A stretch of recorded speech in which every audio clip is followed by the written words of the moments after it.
রাতের একটানা বৃষ্টি, ঝিরঝির চিপচিপ রিমঝিম প্রকৃতির নিজস্ব সিম্ফনি যেন কানের ঠিক পাশে বাজছে।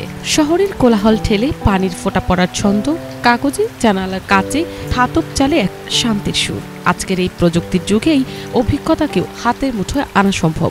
আপনার ইচ্ছে মতো যতক্ষণ চাইবেন ততক্ষণ এই বৃষ্টির ছন্দ উপভোগ করতে পারবেন। তার জন্য কেবল একটি স্মার্টফোনই যথেষ্ট।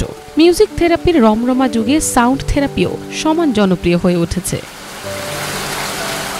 ইউটিউব হোক বা স্পটিফাই, একটানা বৃষ্টির আওয়াজ মানুষের মনে প্রশান্তি আনে, উদ্বেগ কমায়, ঘুম পাড়াতে সাহায্য করে। তালিকায় মিলবে নানা ধরনের অডিও, ঝিরঝিরে ফোঁটা, ঝমঝমিয়ে ঝর্ণা, কখনো বাজ, কখনো মেঘ ডাকার শব্দ।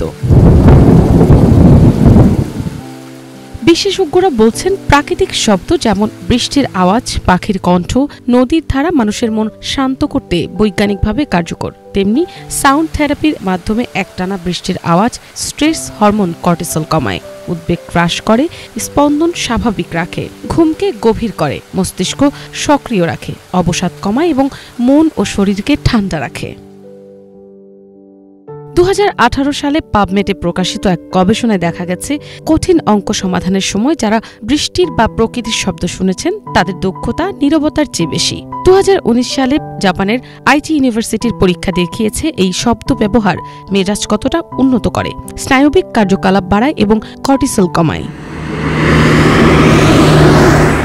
শহরের ব্যস্ত রাস্তায় বা জানালার পাশে বসে বৃষ্টির ছন্দ শুনলে দেহ ও মন শান্ত হয়। প্রতিটি ফোঁটা স্মৃতি বয়ে আনে শৈশবের কাদামাটির মাঠ, বন্ধুদের সঙ্গে খেলার আনন্দ, বর্ষার দুপুরে বইয়ের পাতা উল্টে থাকা, সব মিলিয়ে ক্লান্তি মুছে দেয়।